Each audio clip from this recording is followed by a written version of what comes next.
Salut à toutes! Salut à tous! Bienvenue sur la chaîne YouTube What's Up H. Pour notre première vidéo, on va parler du 18 juin, plus exactement de l'appel du 18 juin 1940.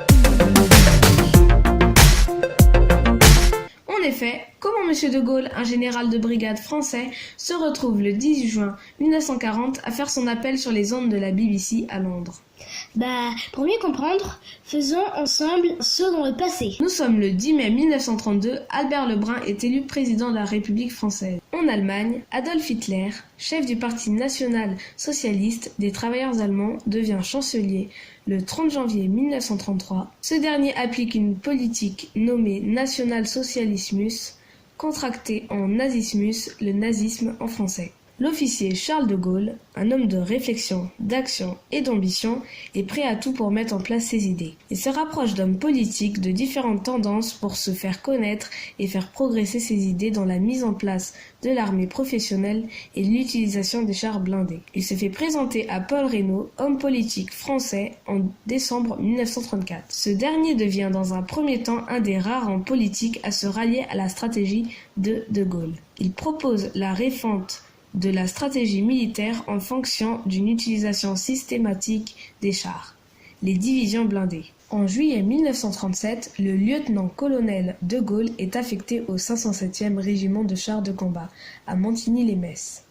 Dans son milieu, il prend le commandement par intérim en septembre et accroche le grade du colonel le 25 décembre 1937. Lors des manœuvres, il tente d'imposer contre le règlement sa conception de l'usage autonome des blindés, ce qui lui vaut l'hostilité de son supérieur, le général Henri Giraud. Le 5 avril 1939, le président de la République Albert Lebrun est réélu pour un second mandat. Le 3 septembre 1939, quelques heures après la Grande-Bretagne, le président du Conseil Édouard Daladier déclare la guerre à l'Allemagne nazie suite à l'attaque de la Pologne. Le 22 mars 1940, à la non-intervention de la France en Finlande pendant la guerre d'hiver entre la Finlande et l'ex-URSS, le président de la République nomme Paul Reynaud président du Conseil à la place d'Édouard Daladier. Paul Reynaud est également ministre des Affaires étrangères et Édouard Daladier prend le portefeuille de la Défense nationale et de la guerre. À la tête de l'armée française, le général Maurice Gustave Gamelin, Édouard Daladier et Gustave Gamelin sont des fervents opposants à Paul Reynaud. Paul Reynaud, qui refuse toujours toute concession face à l'Allemagne nazie, signe alors avec la Grande-Bretagne une convention selon laquelle aucun des deux pays ne signerait de paix séparée avec l'Allemagne désignée ennemi commun. Cette convention qui engage la France n'est pas discutée en Conseil de ministres ou présentée au Parlement français. L'ancien président du Conseil, le ministre de la Défense et de la Guerre, Édouard Daladier, n'est pas partisan de cette convention. Après la percée de Sedan le 15 mai par la Panzerdivisionen, la division blindée allemande, Paul Reynaud reprend le 18 mai à Édouard Daladier le portefeuille du ministère de la Défense et de la Guerre et lui cède les affaires étrangères. Entre comme vice-président du Conseil le maréchal Philippe Pétain. Son arrivée dans le gouvernement est très bien accueillie par le Parlement, la population et la presse. Le général Maxime Weygand remplace le général Maurice Gustave Gamelin pour sa passivité à la tête de l'armée. Le 25 mai, Weygand nomme le colonel de Gaulle général de brigade à titre temporaire avec effet le 1er juin, commandant la 4e division cuirassée pour la durée de la guerre en même temps que 5 autres collègues. Car de Gaulle, à la tête d'une division blindée depuis le 7 mai, fait déjà fonction de général, les 3 commandants de division blindée étant tous déjà généraux.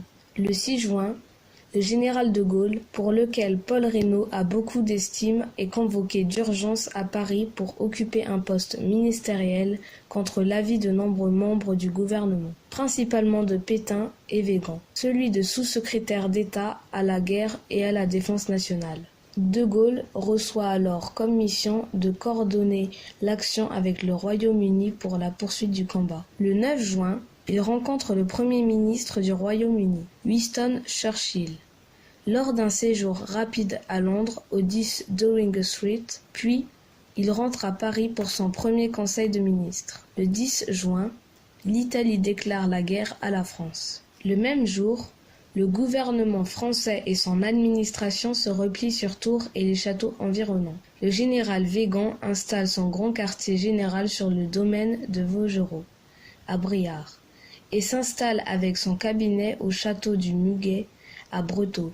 Paul Reynaud, président du Conseil au château Gissey à Gissey en Touraine, la présidence de la République au château de Cangé à Saint-Avertin près de Tours, où se déroulent les conseils de ministres le 12 et 13 juin 1940. Parallèlement, se déroule le Conseil suprême interallié provoqué par le Premier ministre britannique Winston Churchill et organisé par le président du Conseil, Paul Reynaud. C'est la conférence de Briare au château du Muguet du 11 au 12 juin 1940. La Grande-Bretagne voulait connaître la position de la France. Vont apparaître des tensions entre Français et Britanniques, mais également entre les militaires et les dirigeants politiques français sur la poursuite ou non de la guerre.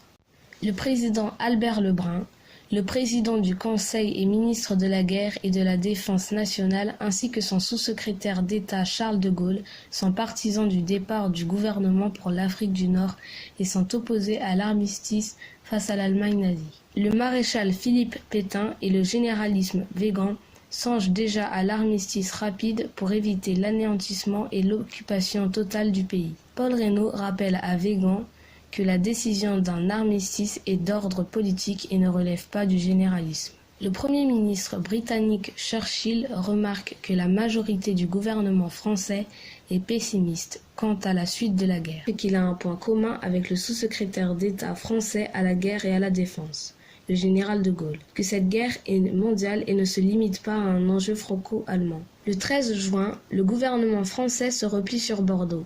Après avoir exposé son plan d'une poursuite du combat au président du Conseil Paul Reynaud, de Gaulle part pour Rennes, puis embarque à Brest sur le contre-torpilleur Milan pour la Grande-Bretagne afin d'organiser l'aide de navires britanniques pour le transfert des troupes françaises en Afrique du Nord. Il déjeune avec le Premier ministre britannique Churchill et discute du projet de l'Union franco-britannique. Le projet communiqué au gouvernement français ne suscite pas d'adhésion. De Gaulle rentre en avion sur Bordeaux. Reynaud, fatigué, hésitant sur la conduite à tenir et pas soutenu par les principaux membres de son gouvernement, démissionne après le dernier Conseil des ministres. Le président Albert Lebrun choisit sur proposition de Reynaud le maréchal Pétain comme président du Conseil.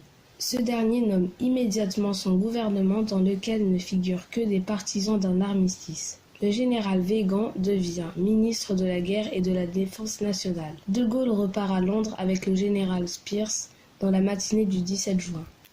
Le maréchal Pétain, nouveau chef du gouvernement français, annonce à la radio vers 12h30 qu'il faut cesser le combat.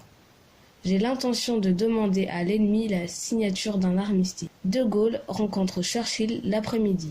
Le premier souhaite maintenir la France dans le combat même en cas d'armistice signé par le gouvernement installé à Bordeaux et demande de pouvoir s'exprimer à la radio.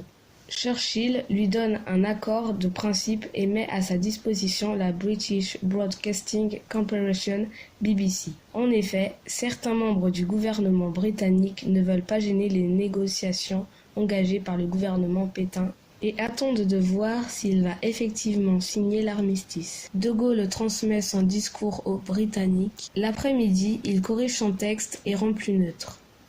Le cabinet de guerre britannique souhaite ménager le nouveau chef du gouvernement français. De Gaulle lit son discours sur les antennes de la BBC à Broadcasting House à 18h, heure locale. Le mardi 18 juin 1940, discours annoncé dans le programme de la BBC à 20h15 et diffusé à 22h. On sait qu'à la demande du gouvernement britannique, le texte a été changé, notamment les 2 premières phrases d'introduction qui ont été remplacées par « Le gouvernement français a demandé à l'ennemi à quelles conditions honorables un cessez-le-feu était possible. Il a déclaré que, si ces conditions étaient contraires à l'honneur, la dignité et l'indépendance de la France, la lutte devait continuer. » Il s'agit ici du texte sans les modifications, publié ensuite dans sa version écrite. Les chefs qui, depuis de nombreuses années, sont à la tête des armées françaises ont formé un gouvernement. Ce gouvernement alléguant la défaite de nos armées, s'est mise en rapport avec l'ennemi pour cesser le combat. Certes, nous sommes submergés par la force mécanique terrestre et aérienne de l'ennemi.